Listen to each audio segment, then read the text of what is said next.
Euclids C-Finder is a unique targeting weapon that is linked to an orbiting laser in Fallout New Vegas, and in this video I will show you how to get it. Hi, I'm Mo and I'm trapped in Fallout.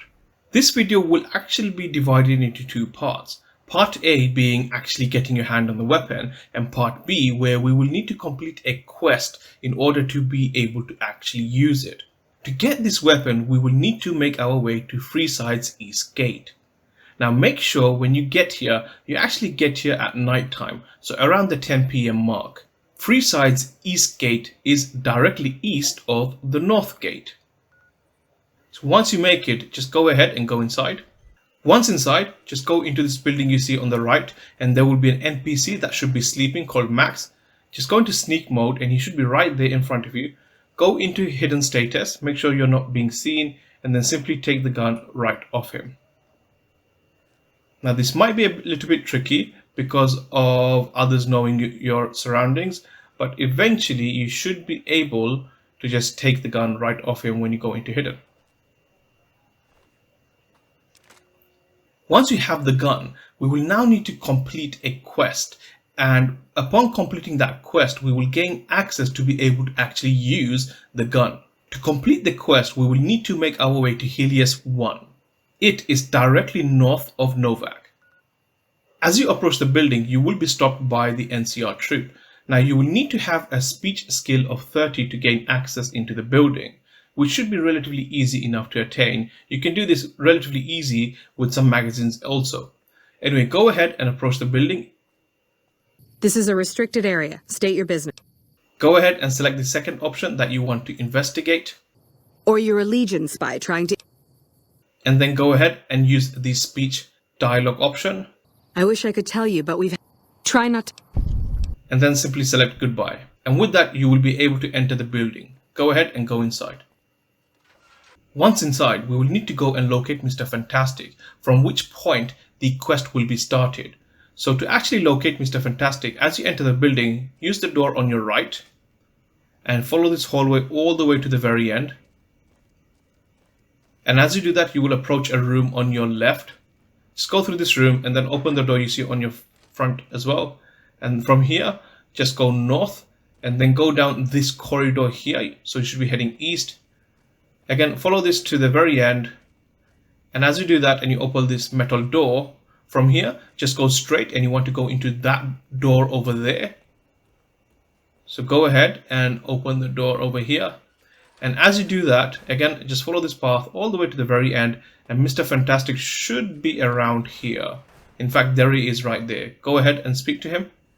Who the hell are you? Go ahead and select the first option, asking him to settle down. Damn right you're not. And select the first option, what job do you have here? What else? I'm in... And then select the first option, asking him what he is trying to accomplish.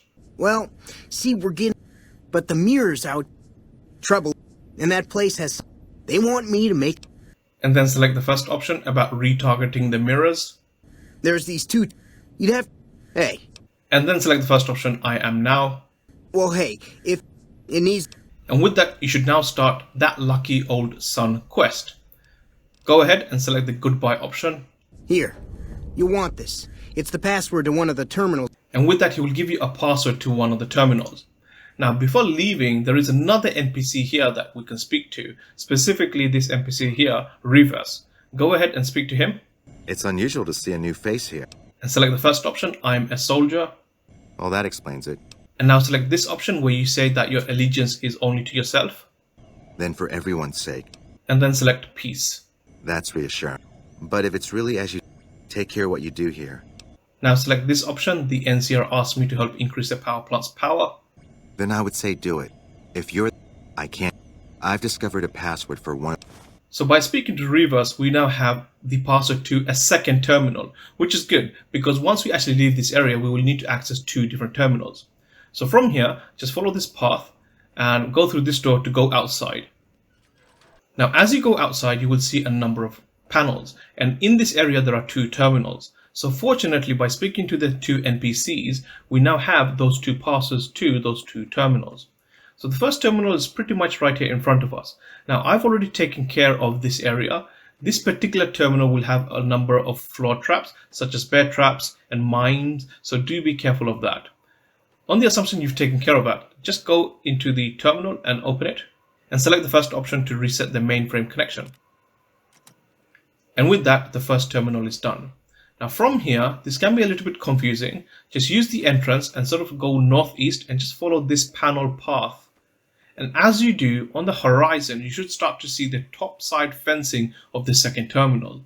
So from here, sort of heading northeast east, go into this area here where the second terminal will be. Now again, I've done the same thing. Inside this area will be a couple of wild dogs, so you will need to take care of them as well. Open the gate, go inside, and from here you should see the second terminal. Again, access the terminal and select to reset the mainframe connection. And with that, both terminals would now have been reset. We now need to go into this large tower. Effectively, we need to make our way all the way to the very top. So to do this, just make your way outside of this gated area and head southwest. And from here, you should see a door right underneath the tower over there. What you want to do is go inside this door. Now, before I do that, inside this area, it is heavily populated with sentry bots, with protectrons and turrets. So do not enter this area unless you have relatively high gear and are of a relatively high level. You will also need to have a repair skill of at least 35 to actually go to the top. Now, on the assumption you have those things, just go ahead and go inside. Once inside, just go straight. And as you come to this first opening area, look to your left. So from here, there will be 3 wall or ceiling mounted turrets alongside some sentry bots. Do make sure again that you can take care of them. But anyway, once you actually get here, just follow this path here, hugging the wall on the left. And one quick note, as you kill these sentry bots, make sure that you search them and take any scrap metal you find. We will need it later. So as you follow this path, don't go down this set of stairs. Instead, what you want to do is head west down this hallway. And as you get to the end, there will be 2 doors, one to your right, one to your left. Go through the left. And as you can see, there will be more sentry bots. As you get to the end of this hallway, look to your left and simply go straight. And as you sort of come to this area, what you want to do is follow the staircase down. So go all the way down and simply follow the path. And from here, just take this right. And again, just follow the staircase all the way down. And as you do that, you will now come to this area here. So go through this door. Now from here, you can take a bit of a shortcut by going this way, or you can take a bit of a long cut by going this way. So we'll go this way, north, and then we're going to head down this corridor. So going east, and then open this door here. So this room will be populated with protectrons. Once you've taken care of that, go through this door here you see on your left. And as you do that, what you want to do is go through the door here on the east, and this will then lead you to the Helios observation level. Once you get to this area, just go straight. So this is where we will need those scrap metals as well as the repair skill of 35. Go ahead and activate the auxiliary generator and go ahead and repair it. And once you've done that, access this terminal right here. Select to configure the power grid. And from here, what you want to do is select the 4th option. So this is the Archimedes option. If you select any other options, you will not be able to use the Euclids C-Finder. So make sure that you select this 4th option. So once you've done that, simply exit the terminal and go up this set of stairs. And just follow the path through. And from here, go left. So you should be heading north. And what you want to do is just head through that door over there. Now, as you do that, what you want to do is just follow this path down until we get to that platform that we sort of pointed out from over there next to one of the terminals on the floor. So just follow this platform and eventually you will see the control panel for the panels. Just go ahead and activate the control panel. And as you do that, you would have now activated the power to this tower, and you would have caused the panels to sort of deflect, effectively getting energy and transferring to the Archimedes. And now as a result, you should be able to use the Euclids C-Finder. Now before actually going ahead and showing you a demo of the weapon itself, if you want, you can quickly go ahead and just quickly visit Mr. Fantastic to complete the quest. The C-Finder is a handheld rangefinder and it is linked to an orbiting laser weapon in space.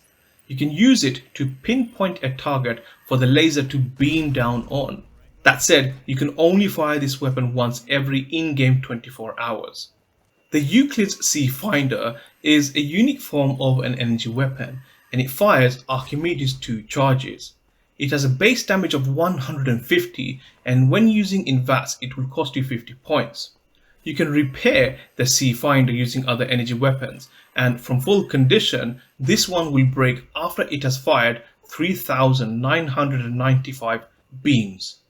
Given the unique attributes of the weapon, it is actually possible to fire this weapon multiple times without being restricted to the fire once a day rule.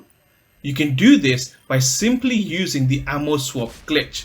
Click on the video you see on the screen now to learn more.